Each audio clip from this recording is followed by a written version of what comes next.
Hi friends, అందరు ఎలా ఉన్నారు? బాగున్నారా? ఈరోజు వచ్చి బ్లౌజ్ బ్యాక్ పార్ట్ ఎలా కట్ చేసుకోవాలనేది సింపుల్ మెథడ్లో చెప్తాను. చాలా అంటే చాలా సింపుల్ మెథడ్ అండి. మీరు ఎన్నో దగ్గర డబ్బులు ఇచ్చేసి నేర్చుకుంటూ ఉంటారు కదా, సో అలా కాకుండా ఇంట్లోనే చక్కగా మీరు ఫ్రీగా ఇలాగా ఈ క్లాసెస్ కనుక చూసి నేర్చుకున్నారనుకోండి, చాలా అంటే చాలా సింపుల్గా మీకు అర్థమయ్యే విధంగా నేను చెప్తాను. మీకు ఎలాంటి డౌట్స్ ఉన్నా సరే నాకు కామెంట్ సెక్షన్లో కామెంట్ చేస్తే తప్పకుండా రిప్లై అనేది ఇస్తాను. ఫస్ట్ మనము బ్లౌజ్ కట్ చేసుకునేటప్పుడు బ్లౌజ్ యొక్క ఈ ఫోల్డింగ్స్ ఉంటాయి కదండి, ఈ క్లాత్ యొక్క ఫోల్డింగ్స్ అనేవి మన వైపు ఉండాలి, ఓపెన్స్ అనేవి మనకి ఆపోజిట్లో ఉండాలి. ఫస్ట్ మనం చూసుకోవాల్సింది ఏంటి అంటే బ్లౌజ్ యొక్క నడుము లూజ్ ఎంత ఉంది అనేది తెలుసుకోవాలి. మనకి ఆల్రెడీ నేను బ్లౌజ్ యొక్క ఆది బ్లౌజ్ని ఎలా మెజర్మెంట్ తీసుకోవాలనేది మన ఛానల్లో వీడియోస్ ఉన్నాయి, ఒక్కసారి చెక్ చేయండి. ఇలా మనము బ్లౌజ్కి ఉన్న మెజర్మెంట్స్ అన్నీ కూడా తీసుకుంటాం కదా, నడుము loose, chest loose, so back neck deep, ఇవన్నీ తీసుకున్న తర్వాత చక్కగా ఒక మార్కర్ తోటి మీరు ఒక పేపర్ పైన రాసి పెట్టుకున్నారనుకోండి, మాటికి టేప్ తోటి కొలుచుకోవాల్సిన అవసరం అయితే అస్సలు ఉండదు. ఫస్ట్ మనం బ్లౌజ్ క్లాత్ని ఇలా పెట్టుకున్న తర్వాత మనకి చూడండి ఇటువైపు ఎడ్జెస్ ఉంటాయి కదా, ఇవన్నీ కూడా మనకి ఈక్వల్గా ఉండాలండి. ఎగుడు దిగుడు పైకి క్రిందకి కాకుండా ఇలా ఈక్వల్గా ఉండాలి అంటే ఒక పావించుతో మనం ఇలా మార్క్ చేసుకొని సిజర్ తోటి కట్ చేసుకోవాలి. అలాగే మనకి క్రింద ఖర్చు గురించి ఇంకొక పావించు కిందన ఒక మార్క్ చేసుకుంటే సరిపోతుంది. చూసారు కదా, ఇంతవరకు క్లియర్గా అర్థమైంది కదండి. ఇప్పుడు ఏంటి అంటే బ్లౌజ్ యొక్క నడుము లూజ్ ఎంత ఉందనేది చూసుకోవాలి. ఇక్కడ చూడండి బ్లౌజ్ యొక్క నడుము లూజ్ వచ్చేసరికి మనకి మొత్తం వచ్చేసరికి 30 ఇంచులు. ఈ 30 ఇంచుల్లో మనము 4వ భాగం తీసుకుంటే మనకి 7.5 వస్తుంది. ఆ 7.5కి మరొక 1 ఇంచ్ బ్యాక్ సైడ్ డాట్స్ గురించి, అలాగే మరొక 2 ఇంచ్ వచ్చేసరికి ఖర్చుల గురించి. సో ఈ విధంగా మొత్తం కూడా మనం ఇలా మార్క్ చేసుకోవాలి. నెక్స్ట్ బ్లౌజ్ యొక్క పొడవు అండి. సో ఆది బ్లౌజ్తో కానీ లేదా టేప్తో కానీ మీరు మెజర్మెంట్ అనేది చూసుకోవచ్చు. ఇక్కడ చూడండి బ్లౌజ్ యొక్క పొడవు వచ్చేసరికి మనకి 14 ఇంచులు ఉంది. ఈ 14 ఇంచులకి మరొక హాఫ్ ఇంచ్ యాడ్ చేసేసుకొని 14.5 ఇంచులు మనం పెట్టుకుంటే సరిపోతుంది. టేపుని మనము క్లాత్ పైన ఇలా స్ట్రైట్గా పెట్టుకొని మార్క్ చేసుకోవాలండి. మనం ఇలా బ్లౌజ్ యొక్క పొడవుని ఇలా మార్క్ చేసుకుంటే సరిపోతుంది. నెక్స్ట్ అదే విధంగా చూసారు కదా, ఇలా స్ట్రైట్గా ఒక స్కేల్ తీసేసుకొని స్ట్రైట్గా ఒక లైన్ కూడా మనము మార్క్ చేసుకోవాలి.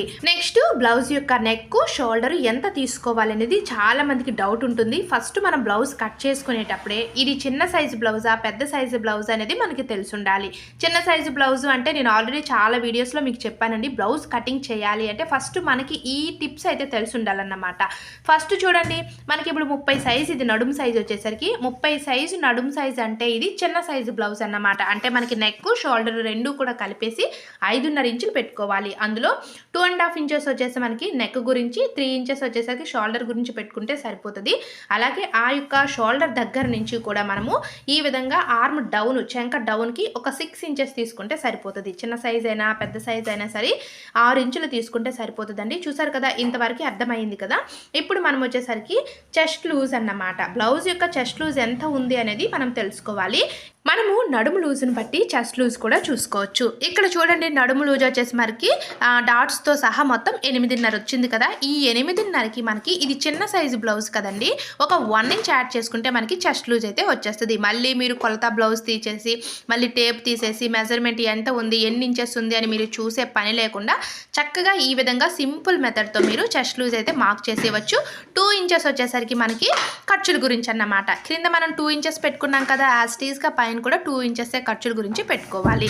సో ఫైనల్లీ ఇంతవరకు అయితే కంప్లీట్ అయిపోయింది కదండి. ఇప్పుడు వచ్చేసరికి మనకి ఈ యొక్క ఆర్మ్ రౌండ్ అన్నమాట, ఈ చంక రౌండ్ చూడండి. ఇక్కడ మనకి ఇది చిన్న సైజు బ్లౌజ్ కదా, చిన్న సైజు బ్లౌజు అంటే మనము 1.5 తీసుకుంటే సరిపోతుంది. అదే పెద్ద సైజు బ్లౌజ్ అనుకోండి 1.5 తీసుకోవాలి.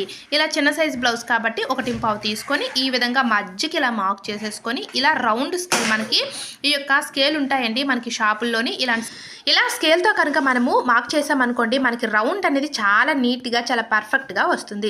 నెక్స్ట్ ఇక్కడ నెక్, ఈ నెక్ వచ్చేసరికి మనకి బ్యాక్ సైడ్ నెక్ వచ్చి డీప్ నెక్ అండి, 9 ఇంచులు ఉంది. సో మనం ఏంటి అంటే ఈ ఖర్చులతోటి సహా మనము లెక్కేస్తున్నాం కదా, సో అందుకోసం క్రిందకి కొంచెం అంటే ఒక 1/2 ఇంచ్ క్రిందకి పెట్టుకొని మనము ఈ 9 ఇంచులను ఇలా మార్క్ చేసుకోవాలి. చూడండి ఫైనల్లీ మనకి ఇలా రెడీ అయిపోతుందండి బ్లౌజ్ అనేది. అలాగే ఇక్కడ ఈ క్రిందన మనకి ఏంటి అంటే ఈ నడుము ఉంటుంది కదా, సో ఇక్కడ ఒక 4.5 లేదా అంటే మీరు ఆది బ్లౌజ్తో తీసుకుంటే సరిపోతుంది. ఇక్కడ చూడండి మనకి పైన నెక్ 2.5 పెట్టుకున్నాం కదా, అదే 2.5ని మనము ఈ క్రిందన కూడా దానికి ఒక 1/2 ఇంచ్ యాడ్ చేసేసుకొని 3 ఇంచెస్ పెట్టుకొని ఈ విధంగా రౌండ్ నెక్ అనేది పెట్టుకోవాలి. నెక్స్ట్ డాట్స్, ఈ బ్యాక్ డాట్స్ కూడా మనకి షోల్డర్స్ ఎదురుగా ఇలా బ్యాక్ డాట్స్ని కూడా పెట్టుకోవచ్చండి. ఇలా ఫైనల్లీ మనకి ఇంతవరకు కంప్లీట్ అయిపోయింది కదా. చక్కగా ఇలా సిజర్ తీసుకొని ఇంకా మనము మొత్తం ఇలా మార్క్ చేసుకున్న విధంగా కట్ చేసుకుంటే సరిపోతుంది. బ్యాక్ పార్ట్ అయితే మాత్రం నేను చెప్పిన విధంగా యాజ్ టీజ్గా ఇలానే మార్క్ చేసి మీరు కట్ చేయండి. ఫిట్టింగ్ అంటే చాలా బాగుంటుంది. సో మీరు ఎన్ని బ్లౌజులు అయినా సరే ఇట్టే కుట్టేయవచ్చు అన్నమాట. ఎవరిని డౌట్ అడగకుండా చాలా సింపుల్గా కుట్టేయవచ్చు. ఫస్ట్ నుంచి మన ఛానల్లో ఉన్న వీడియోస్ అన్నీ ఒక్కసారి చూడండి. మీరు చూస్తే మీకు చాలా క్లియర్గా అర్థమవుతుంది. మీకు ఎలాంటి డౌట్స్ ఉన్నా సరే నాకు కామెంట్ సెక్షన్లో కామెంట్ చేస్తే మీకు రిప్లై అనేది తప్పకుండా ఇస్తాను. మీకు ఏ సైజు బ్లౌజ్ కట్ చేయాలన్నా, ఏ సైజు బ్లౌజ్ మార్కింగ్ అన్నా సరే నాకు కామెంట్ సెక్షన్లో అడిగితే మాత్రం నేను వీడియోస్ రూపంలో మీకు అందిస్తానండి. సో ఫైనల్లీ మనకి ఇలా రెడీ అవుతుంది. ఓకేనండి, చూసారు కదా ఈరోజు వీడియో అయితే ఇదేని. వీడియో నచ్చితే ప్లీజ్ లైక్ చేసి మీ ఫ్రెండ్స్ అండ్ ఫ్యామిలీ మెంబర్స్కి కూడా వీడియోస్ని షేర్ చేయండి. Thanks for watching. Please subscribe my channel.